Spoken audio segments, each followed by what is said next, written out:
ஏன்னா பிரதம மந்திரி பேசினது என்சிபியோட ப்ரெஸ் கான்ஃபரன்ஸை வச்சு பார்க்கும்போது நிச்சயமாக திமுகவை வந்து பிஜேபி இதில் வந்து குறி வைக்கிறது தேர்தல் காலத்தில். சட்ட அமைச்சருக்கு இதில் என்ன வேலை? திமுகவுக்கும் ஜாஃபருக்கும் சம்மந்தம் இல்லைன்றாரு. அப்படின்னா ஏன் நீக்கினீங்க? நீங்கள் தானே ப்ரெஸ் ரிலீஸ் கொடுத்து நீக்கிறீங்க. 2 கோடி உறுப்பினர்களோட பேக்ரவுண்டை செக் பண்ண முடியாது உண்மை. ஆனால் முதலமைச்சர் வீட்டுக்குள்ளே போகிறான்ல ஒருத்தன், அவன் பேக்ரவுண்டை செக் பண்ண மாட்டீங்களா? பின்ன சுதந்திர போராட்ட தியாகி அவன். நிரந்தரமாக திமுக எதிர்க்கட்சியாக இருந்தால் அது தமிழ்நாட்டுக்கு நல்லது என்று தான் இப்பொழுதெல்லாம் எண்ண தோன்றுகிறது. DMK is a best opposition party. இவனை பற்றின விசாரணை வந்து மினிட் பை மினிட் அங்கே போயிட்டு இருக்கும். இதில் உண்மையை மறைக்க முடியாது, பொய்யை அதிகமாக சேர்க்க முடியாது. ஆக்சுவல் பிக்சர் வெளியில் வந்தே தீரும்.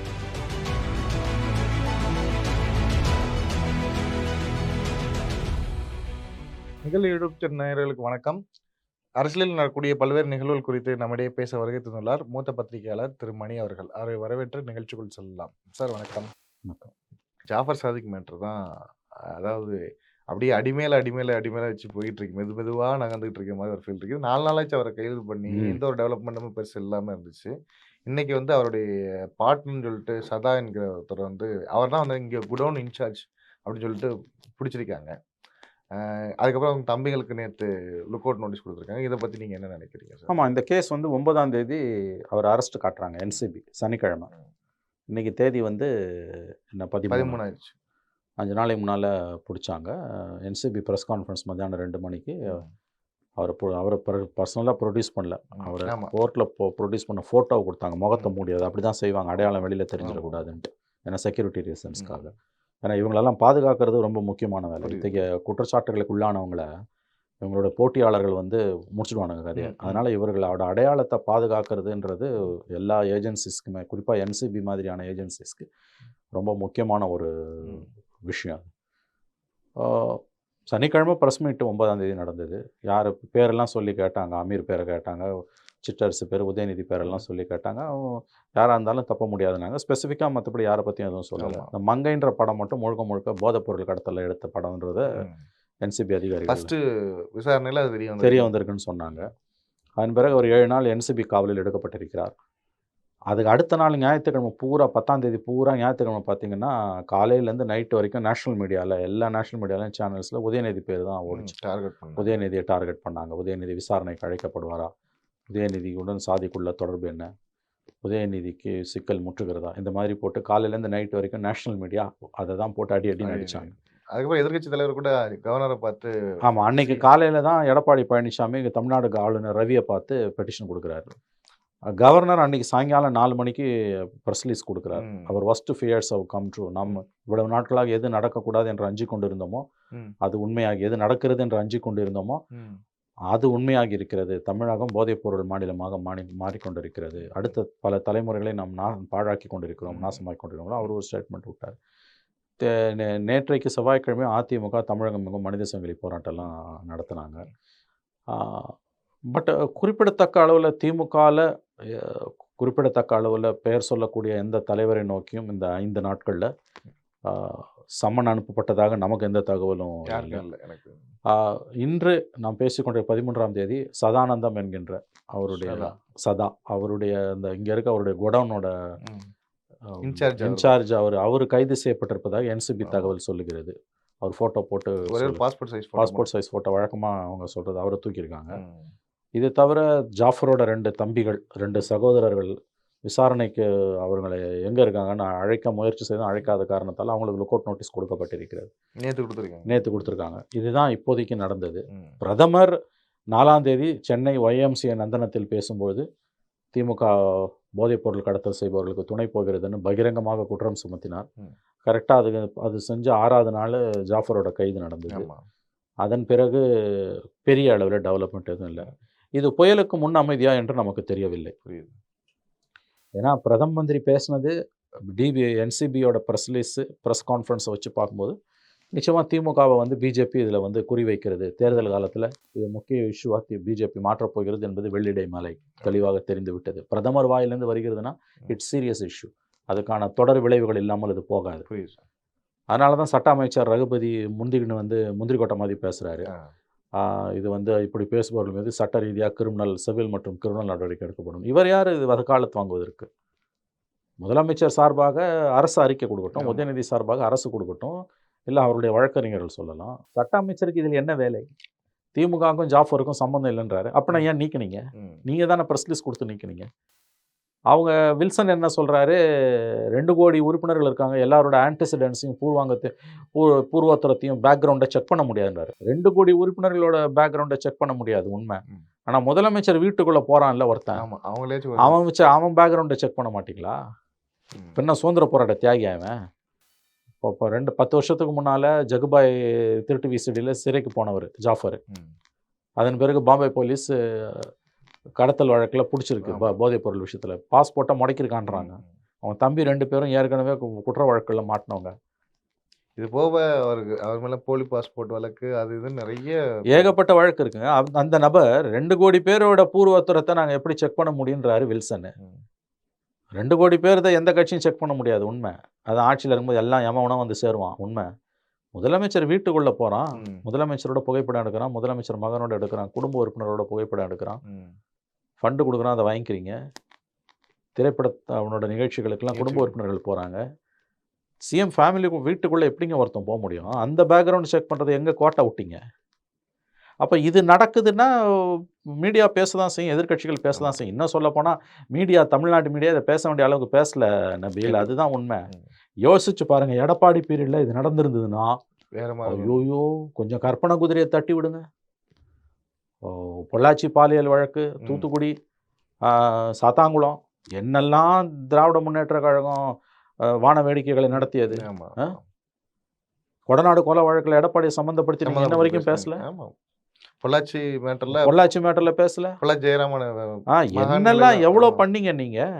மீடியா எடப்பாடி சிஎம்மா இருக்கும்போது எடப்பாடியை விமர்சித்ததில் 10% கூட இன்னைக்கு திமுக கவர்மெண்ட்டை விமர்சிக்கல. மீடியா, டெல்லி மீடியா மோடி காலடியில் விழுந்து கிடக்கு, தமிழ்நாட்டு மீடியா ஸ்டாலின் காலடியில் விழுந்து கிடக்கு. ஒரு செய்தி என்கின்ற அளவில் இது எவ்வளோ பெரிய விஷயம். எவனாவது டிபேட் நடத்தினானா? எவனாவது எந்த தொலைக்காட்சியில் டிபேட் நடத்தினானா? அப்புறம் நீங்கள் என்ன மோடியை பற்றி பேசுறது உங்களுக்கு தார்மீக தகுதி இருக்குது? ஒரு செய்தி என்ற அளவில் இது முக்கியத்துவம் வாய்ந்ததா இல்லையா? யார் குற்றவாளி நான் சொல்லலை, நான் தனிப்பட்ட முறையில் எந்த நபரையும் குற்றம் சாட்டவில்லை. ஆனால் ஒரு செய்தி என்கின்ற முறையில் இது எவ்வளோ முக்கியத்துவம் வாய்ந்த. நேஷனல் மீடியா தான் போட்டு அடின்னு அடிக்கிறான், தமிழ்நாடு மீடியா சுத்தமாக கண்டுக்காமல் இருக்கான். நேஷனல் மீடியா அஜெண்டாவோட செய்கிறான்றதை நான் ஒத்துக்கிறேன். ஆனால் ஒரு செய்தின்ற முறையில் நீ சொல்ல வேண்டிய அளவுக்கு சொன்னியா? சொல்லலை.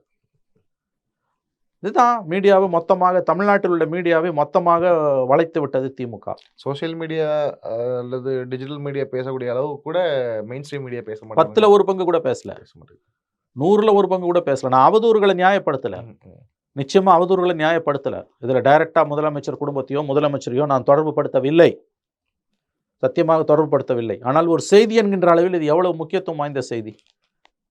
என்னைக்கோ 8 வருஷத்துக்கு முன்னால் கூவத்தூரில் நடந்ததாக ஒரு சம்பவத்தை இன்னைக்கு இழுத்து வச்சு ஒரு தனிநபரை பற்றி பேசி இதே மீடியா வந்து குளிர்காயில், அதில் இந்த தமிழ்நாட்டு மீடியா அதில் குளிர்காயில் 8 வருஷத்துக்கு முன்னால் நடந்ததை பேசுகிறானுங்களே, இப்போ நடக்கிறத ஏன்டா பேச மாட்டேன்றீங்க?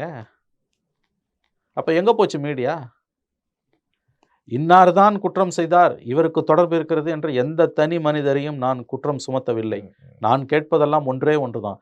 இன்னைக்கு திமுக எதிர்கட்சியாக இருந்து எடப்பாடி முதலமைச்சராக இருந்து எடப்பாடியோட மகன் இந்த மாதிரி ஒரு போதைப்பொருள் கடத்துபவருடன் புகைப்படம் எடுத்துக்கொண்டிருந்து எடப்பாடி புகைப்படம் எடுத்துக்கொண்டு அவருடைய குடும்ப உறுப்பினர்கள் இந்த போதை கடத்தல் மன்னனுடன் வர்த்தக உறவில் இருந்து அவங்க கட்சி அதிமுகவில் எவனாவது ஒருத்தன் அவங்களோட லிங்கில் இருந்திருந்தா அதை என்சிபி ப்ரெஸ் ரிலீஸ் கொடுத்துருந்தா அவனை கைது செஞ்சு இன்றைக்கி திமுக, ஆங்கிலத்தில் சொல்லுவாங்க கான் டு த டவுன்ஸ், வானத்துக்கு எகிரி குதித்திருக்கும் திமுக. அது எலெக்ஷன் டைம்னு போது. இன்றைக்கி எதுக்கு பதுங்குறீங்க? மீடியா, கேடுகட்ட மீடியா எடப்பாடி சிஎம்மாக இருக்கும்போதும் எடப்பாடியை டார்கெட் பண்ணிச்சு, திமுக வெண்சாமரம் வீசியது. திமுக ஆட்சியில் இருக்கும்போது திமுக காலடியில் பூனைக்குட்டியாக உட்காந்துருக்குது. எனக்கு இதில் ஒரு கொஸ்டின் வச்சு, இப்போ வில்சன் சொன்னதுலேருந்து 2 கோடி உறுப்பினர்கள் இருக்காங்க, நாங்கள் யாரையுமே வந்து ஃபில்டர் அவுட் பண்ண முடியாது அப்படிங்கிற மாதிரி சொல்கிறது, அதாவது அவங்களோட பேக்ரவுண்ட் செக் பண்ண முடியாது. கலைஞர் வந்து இப்போ இருக்கக்கூடிய சிஎம் வந்து தொண்டர்களை பார்ப்பதை விட மிக க்ளோஸாக போய் பார்த்த நபர். தினமும் ஒரு நூற்றுக்கணக்கான தொண்டர்களை வந்து நேரடியாக சந்திச்சுக்கிறது. அவர் மேலே இப்படி ஒரு குற்றச்சாட்டே வரல சார். அவர்கிட்ட வந்து இப்படி ஒரு ஆள் வந்து நின்று ஏமாத்திட்டு போயிட்டாங்க அல்லது இப்படி ஒரு ஆள் அதுதாங்க அரசியல்வாதியோட நுட்பமான நுண்மான் நுழைபுலம்ன்றது. ஒருத்தன் வரான், ஒருத்தன் ஃபண்டு குடுக்குறான்னா, எவன் வந்தாலும் நீங்க உள்ள விட்டுருவீங்களா? நான் அதான் கேட்குறேன். வில்சன் பேசுறாரு. 2 கோடி பேரோட பேக்ரவுண்ட செக் பண்ண முடியாது. 2 கோடி பேர் பேக்ரவுண்ட செக் பண்ணுன்னு யாருமே சொல்லல. சிஎம் வீட்டுக்குள்ள எப்படி போறான்? சிஎம் வீட்டுக்குள்ள போறவன் பேக்ரவுண்ட் செக் ஆகணும்ல. என்ன பண்ணுச்சு உளவுத்துறை? நான் அதை தான் திரும்பவும் கேட்குறேன். இது அதிமுக கவர்மெண்ட்ல நடந்திருந்தா நீங்க என்னெல்லாம் பண்ணியிருப்பீங்க? கரெக்ட். உங்களை நான் தப்பு சொல்ல. ஒரு எதிர்க்கட்சி திமுக வந்து ஒரு மிகச்சிறந்த எதிர்க்கட்சி. ஆனா திமுக வந்து ஆளும் கட்சியாக இருப்பதற்கு தற்பொழுது ஆளும் கட்சியாக இருப்பதற்கு அதற்கான முழு தகுதி இருக்கிறதா என்றால் பதில் இல்லை என்று தான் வரும். நிரந்தரமாக திமுக எதிர்க்கட்சியாக இருந்தால் அது தமிழ்நாட்டுக்கு நல்லது என்று தான் இப்பொழுதெல்லாம் எண்ண தோன்றுகிறது. DMK is a best opposition party. But ruling பார்ட்டின்னு பார்த்தீங்கன்னா ஏமாற்றம் தான் மிஞ்சும். இதில் சோஷியல் மீடியா வந்து ட்ரெடிஷ்னல் மீடியாவை மண்டியிட வைக்குது. ஒரு செய்தியை நீ மறைக்கவே முடியாது. எந்த செய்தியும் எவனும் மறைக்க முடியாது இன்னைக்கு யாருக்கிட்ட இருந்தோம். ஏன்னா சோஷியல் மீடியா முன்னாலே சொல்லிடுது. இப்படி செய்திகளை மறைக்கிறது மூலமாக நீங்கள் உங்கள் நம்பகத்தன்மையை தான் இழக்கிறீங்கன்ற அறிவு கூட இந்த மீடியாவுக்கு இல்லை.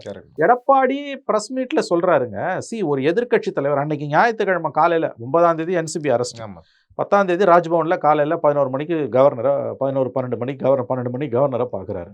பார்த்துட்டு வெளியில் பெட்டிஷன் கொடுக்குறாங்க, போதைப் பொருள் அதிகமாகிடுச்சு, நடவடிக்கை எடுக்கும். வெளியில் வந்து அவர் வந்து முதலமைச்சரும் உதயநிதி ஸ்டாலினும் ராஜினாமா பண்ணணும்னு கேட்குறாரு. அவர் பேச ஆரம்பிச்சோன்னா அந்த முதலமைச்சர் ராஜினாமா அப்படின்னோடனே லைவை கட் பண்ணுறாங்க. அசம்பிளி உள்ள லைவை அசம்பிளி செக்ரட்டரியேட் கட் பண்ணுவான், இவனே கட் பண்ணுறான். ஒரு எதிர்க்கட்சி தலைவர் ஒரு முதலமைச்சரை ராஜினாமா செய்ய வேண்டும் என்று கோருவது ஒரு ஜனநாயகத்தில் சாதாரணமான நிகழ்வு. ஒரு செய்தி என்கின்ற முறையில் அதை மக்கள்கிட்ட கொண்டு போய் சேர்ப்பது உன் கடமை. உனக்கு அதில் விருப்பம் இருக்கா இல்லையான்றதுலாம் கேள்வியே கிடையாது. அது தொழில் தர்மம், அது தொழில் தர்மம். அந்த லைவை கட் பண்ணுறாங்க. சரி, அன்னைக்கு ஈவினிங் பூரா எல்லா சேனல்லையும் பார்த்தா அந்த நியூஸே இல்லைங்க. அவர் கவர்னரை பார்த்தாருன்னு வருதே ஒழிய முதலமைச்சர் ராஜினாமா செய்ய வேண்டும், உதயநிதி ராஜினாமா செய்ய வேண்டும். சரி, அந்த கோரிக்கை அபத்தமான கோரிக்கை, நான் அந்த கோரிக்கையை ஏற்றுக்கல. இந்த விஷயத்தில் முதலமைச்சர் ஸ்டாலின் ராஜினாமா செய்ய வேண்டும் என்ற கோரிக்கையை நான் ஏற்றுக்கொள்ளவில்லை. ஆனால் ஒரு செய்தின்கின்ற முறையில் அது பேனர் நியூஸ், அது எப்படி நீ மறைப்ப? இப்போ மீடியா எவ்வளோ தூரம் வந்து பூனைக்குட்டியாக இன்றைய ஆட்சியாளர்கள் காலடியில் உட்காந்துருக்குன்றதை பாருங்க. நீங்கள் ஜாஃபர் சாதிக் மேட்டர் திரும்ப வந்தோம்ல சார், முதல்ல அதோட கேஸ் நம்ம இதை பார்த்தாலே ஃபர்ஸ்ட் அனௌன்ஸ் பண்ணுறாங்க, இவர் தான் குற்றவாளின்னு சொல்லி அனௌன்ஸ் பண்ணுறாங்க. அனௌன்ஸ் பண்ணி ஒரு 10-11 நாள் எந்த ஒரு மூவ்மெண்ட்டுமே இல்லாமல் இருக்குது. இதுக்கு இடையில வந்து பிரதமர் பேசுகிறாரு, 4ஆம் தேதி. அதுக்கப்புறம் பேசி ஒரு 4-5 நாட்களில் வந்து அரெஸ்ட் ஆகுறாரு. அரெஸ்ட் ஆகி ஒரு 5 நாள் ஆகிடுச்சு. அந்த 5 நாளும் கேப்லேயே இருந்துகிட்டு இருக்குது. இப்போ ஒரு பெரிய மூவ்மெண்ட் இல்லாமல் இருந்துகிட்டு இருக்குது. இப்போ ஒரு ஒருத்தர் வந்து அரெஸ்ட் பண்ணியிருக்காங்க. ரொம்ப ஸ்லோவாக போகிற மாதிரி ஒரு ஃபீலாக இருக்காது உங்களுக்கு? நபீல், இதை நான் எப்படி பார்க்குறேன்னா, இவனை அரெஸ்ட் பண்ணுறதுக்கு 2 வாரம் முன்னால் ப்ரெஸ் ரிலீஸ் வருது. என்சிபி டெல்லி போலீஸும் வெஸ்ட் டெல்லியில் ஒரு குடோனை ரெய்டு பண்ணி 75 கோடிக்கு அந்த போதைப்பொருள் பிடிக்கிறாங்க. சம்மந்தப்பட்டவர் தான் ஜாஃபர் சாதிக்கு, அவரை தேடுறாங்க அப்படின்னு நியூஸ் வருது. 10 நாள் பொறுத்து, கரெக்டாக 10 நாள் பொறுத்து 4ஆம் தேதி பிரதம மந்திரி பேசுகிறார், திமுக போதைப்பொருள் கடத்தலுக்கு துணை போகுது அப்படின்ட்டு. Very serious charge, very serious charge. Prime minister வாயிலேருந்து வருதுன்னா அதோட தொடர் நடவடிக்கை இல்லாமல் அது போகாது. அப்படி போச்சுன்னா அவருக்கு அசிங்கம், பிஜேபிக்கு அசிங்கம். அதெல்லாம் பிஜேபி எப்பயும் செய்ய மாட்டாங்க. தொடர் நடவடிக்கை இருக்குன்னு அர்த்தம் அதுக்கு. கரெக்டாக ஒரு வாரம் 5 நாள் 6 நாள் பொறுத்து அவனை அரெஸ்ட் காட்டுறாங்க. இப்போ மறுபடியும் 5 நாள் வந்து பெரிய மூமெண்ட் எதுவும் இல்லாமல் இருக்குது. மேபி இது புயலுக்கு முன்னமைதியாக கூட இருக்கலாம் நபீல். கண்டிப்பாக இதை வந்து அவங்க பெரிய இஷ்யூ ஆக்க போகிறாங்கன்றது எல்லாருக்குமே தெரியும். இதில் ஒரு மெத்தட் இந்த மேட்னஸ் இருக்குது. இதை எலெக்ஷனுக்கு பிஜேபி யூஸ் பண்ணுறதுன்றது உண்மை, அதில் எந்த மாற்று கருத்தும் இல்லை. பிஜேபி கூட்டணியில் என்டிஏல திமுக இருந்ததுன்னா இந்த விஷயத்தை தொடமாட்டான், உண்மை. அப்புறம் கடந்த கால வரலாறுன்னா போலி பாஸ்போர்ட் வழக்கு, ஏற்கனவே ட்ரக் பெட்லிங் கேஸு, திருட்டு சிடி கேஸு, சந்திரன் கடத்தல் கேஸு. ஏன்னா ஒரு நேர்மையான ஒரு மனிதனையா பிடிச்சிருக்காங்க. Is an habitual offender.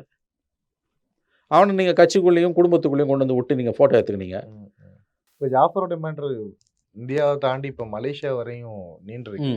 அங்கே ஒருத்தர் நபரை வந்து குற்றம் சாட்டுறாங்க, டத்தோ மாலிக் அப்படிங்கிற ஒருத்தர். அவர் மலேசியாவில் கபாலி தான் முதல்ல எடுத்து பெரிய லெவலில் டிஸ்ட்ரிபியூட் பண்ணி அப்போ தான் நேம் ஆனிச்சு அவருக்கு. டத்தோ மாலிக்ங்கிற நேம் வந்து வெளியில் வத்திரிய ஆரம்பிச்சு. அன்னையிலேருந்து இன்ன வரைக்கும் பெரிய படங்கள் எல்லாருமே முக்கியமான படங்கள் வந்து பண்ணிக்கிட்டு இருக்காப்புல. அது போக வந்து இங்கேருந்து சினிமா செலிபிரிட்டிஸ் மற்றும் இந்த இசையமைப்பாளர்களை கூட்டு போய் அங்கே போய் நிகழ்ச்சி பண்ணுறது, இந்த மாதிரி நிறைய நிகழ்ச்சிகள் பண்ணிட்டு இருக்கு. பிரபுதேவா கான்சர்ட்ஸ் கூட நிறைய பண்ணிட்டு இருக்காப்புல, இது மாதிரி கான்சர்ட்ஸ். ஸோ அதனால் அவரை நோக்கி இப்போ வந்து போய்கிட்டு இருக்குது. இப்போ மலேசியா போலீஸ் விசாரிச்சுட்டு இருக்கிறதாக ஒரு தகவலும் வெளியில் வந்திருக்கு. இதை பற்றி இது எல்லாம் உண்மையாகவும் இருக்கலாம், பொய்யாகவும் இருக்கலாம், நமக்கு தெரியாது, ஒதுக்கி தள்ள முடியாது. ஏன்னா இது ட்ரக் கார்ட்டல். என்சிபி இன்வால்வ் ஆகுதுன்னா ஒரு தனி நபரை பிடிக்க மாட்டாங்க. இப்போ நம்ம தெருமணல் நின்று ஒருத்தன் கஞ்சா வித்துன்னு இருக்கான், ஒரு பாக்கெட்டில் வந்து பவுடர் விற்கிறான் அல்லது ஹெராயின் விற்கிறான்னா அது பிடிக்கிறது என்சிபி வேலை இல்லை, அது லோக்கல் போலீஸ் வேலை. என்சிபி வேலை வந்து கார்ட்டல்ஸை பிரேக் பண்ணுறது, பெரிய பெரிய சிண்டிகேட்டை உடைக்கிறது. அதுவும் இவன் விஷயத்தில் வந்து இவர் விஷயத்தில் 5 ஐஸ்ன்னு சொல்லப்படக்கூடிய New Zealand, Australia, US, UK, Canada 5 நாடுகள் தான் 5 ஐஸ். அதில் 3 நாடுகள் நியூசிலாந்து, ஆஸ்திரேலியா, யுஎஸ் 3 பேர் தான் டிப் ஆஃப் கொடுத்துருக்காங்க. அவங்களுக்குள்ள இன்டெலிஜென்ஸ் ஷேரிங் இருக்குது. அதுவும் போதை மருந்து விஷயம் ரொம்ப சீரியஸ். ஸோ இவர் விஷயத்தில் உண்மையான விசாரணை இப்போ என்ன நடந்துகிட்டு இருக்கு, எவன் அவனுக்கு காசு கொடுத்தான்றது அந்த 3 நாடுகளுக்கும் இந்தியா சொல்லி ஆகணும். அவனே பூந்து எடுத்துருவான் இந்தியா சொல்லாட்டி. இப்போ வெஸ்ட் டெல்லியில் இந்த குடோன் இருக்குன்றதை யூஎஸ் தான் இவங்களுக்கு சொல்லி, இந்தியன் கவர்மெண்ட்டால் பண்ண முடியல, அவ்வளோ திருட்டு வேலை பண்ணியிருக்காங்க. அப்போ இவனை பற்றின விசாரணை வந்து மினிட் பை மினிட் அங்கே போயிட்டு இருக்கும். இதில் உண்மையை மறைக்க முடியாது, பொய்யை அதிகமாக சேர்க்க முடியாது. ஆக்சுவல் பிக்சர் வெளியில் வந்தே தீரும். இதில் நம்ம எந்த விதமான சந்தேகமும் யாருக்கும் வேணாம். ஒரு கட்டத்தில் வந்து கவர்மெண்ட்டே நினச்சாலும், இது சீரியஸாக இருக்கும் பட்சத்தில் கவர்மெண்ட்டே நினச்சாலும் இதில் யாரையும் காப்பாற்ற முடியாது யாரும். ஏன்னா 5 ஐஸ் இன்டெலிஜென்ஸோட 3 கண்ட்ரிஸ் இதில் இன்வால்வ்டு. இதில் நிறைய நாடுகள் இப்போ போதைப் பொருள் பிடிக்கிறதுல 5% தான் பிடிக்கிறாங்க. இந்தியாவில் எவ்வளோ பேர் இருக்கான், அதில் இவனும் ஒருத்தன், அப்படின்லாம் நம்ம பேசி நம்மளே சமாதானப்படுத்திக்கலாம். இதை ஒரு சாதாரண இஷ்யூவாக கடந்து போங்கன்னு இங்கே இருக்கக்கூடிய பெரும்பாலான ஊடகவியலாளர்கள், மீடியா பர்சன்ஸ் சொல்கிறாங்க, பேச மறுக்கிறாங்க. எல்லாம் மோடி தான், பிஜேபி தான், ஆர்எஸ்எஸ் தான்றாங்க. உண்மைதான், அதுதான், அவங்க தான் மெயின் எனிமி, மாற்று கருத்துக்கு இடமே இல்லை. ஆனால் இந்த மாதிரியான விஷயங்கள் மாநிலத்தில் சீரியஸான இஷ்யூ. அதுவும் அவனுக்கு ஆளுங்கட்சியோட தொடர்பு இருந்திருக்கு, டாப் லெவலில் அவனுக்கு தொடர்பு இருந்திருக்கு, அவன் பணத்தை அள்ளி விட்டுருக்கான்னும் போது, 5 ஐஸ் இன்டெலிஜென்ஸ்லேருந்து டிப் ஆஃப் வந்திருக்குன்னும் போது, அவனை பிடிச்சிருக்காங்கன்னும் போது, பிரதம மந்திரி வாயிலேருந்து வார்த்தை வருது போதைப் பொருள் கடத்தலுக்கு திமுக உதவுதுன்னும் போது, இதை பேச வேண்டிய அளவுக்கு தமிழ்நாடு மீடியா பேச மறுப்பது ஒரு விதத்தில் அயோக்கியத்தனம். ஏன்னா இவங்க விஷயத்தை வந்து காலு கீழே போட்டு புதைக்க மறைக்க விரும்புகிறாங்க, பூமி கீழே தோண்டி புதைச்சணுன்னு பார்க்குறாங்க. இதை வந்து கடந்து போக பார்க்குது தமிழ்நாடு மீடியா. ஸோ மேபி இப்போ அடுத்த விஷயங்கள் வந்து பெருசாக வந்ததுன்னா இது பிக்கப் ஆகும். வரலைன்னா இப்போ இந்த 5 நாள் அமைதி என்பது, நான் சொல்கிறேன் இது புயலுக்கு முன் அமைதின்னு எனக்கு தோணுது. நான் ஐ மே பி ராங், எனக்கு தெரியாது. லாயர் கூட அவன் லாயர் வந்து அவர் லாயர் ஹேபியஸ் கார்பஸ் போட்டிருக்காரு, அது கோர்ட்டில் என்சிபி பார்த்துக்கும். இந்த மாதிரி ஆளுங்க வருவாங்க என்சிபிக்கு, இந்த மாதிரி நிறைய ஐபிஎஸ் கார்பஸ் வரும். இது ஹை ப்ரொஃபைல் கேஸ், அவ்வளோ சீக்கிரம் எந்த கோர்ட்டும் டீல் பண்ணாது. உண்மையான குற்றவாளிகள் யாராக இருந்தாலும் அவர்கள் குற்றத்தின் நிறுத்தப்பட வேண்டும் சட்டத்தின் முன். தமிழ்நாட்டில் போதைப் பழக்கம் பெரிய அளவில் வந்துக்கிட்டு இருக்குன்றது உண்மை, இதை எவனும் மறுக்க முடியாது. ஸ்டாட்டிஸ்டிக்ஸை வச்சு, என்சிபி ஸ்டாட்டிஸ்டிக்ஸை வச்சு அங்கே இவ்வளோ இங்கே இவ்வளோன்ற அந்த கதெல்லாம் வேணாம். கண்ணு முன்னால் நம்ம பார்க்குறோம். உள்ளங்கை புண்ணுக்கு கண்ணாடி தேவையில்லை. மாவட்டங்கள் தூரம் இன்றைக்கி போதைப் பொருள் எவ்வளோ தூரம் பழைய கரபுரண்டு ஓடுதுன்றது நமக்கு தெரியும். தமிழ்நாடு ஒரு பஞ்சாபாக மாறிக்கிட்டு இருக்குன்றது உண்மை, எல்லாருக்கும் தெரிஞ்ச விஷயம்.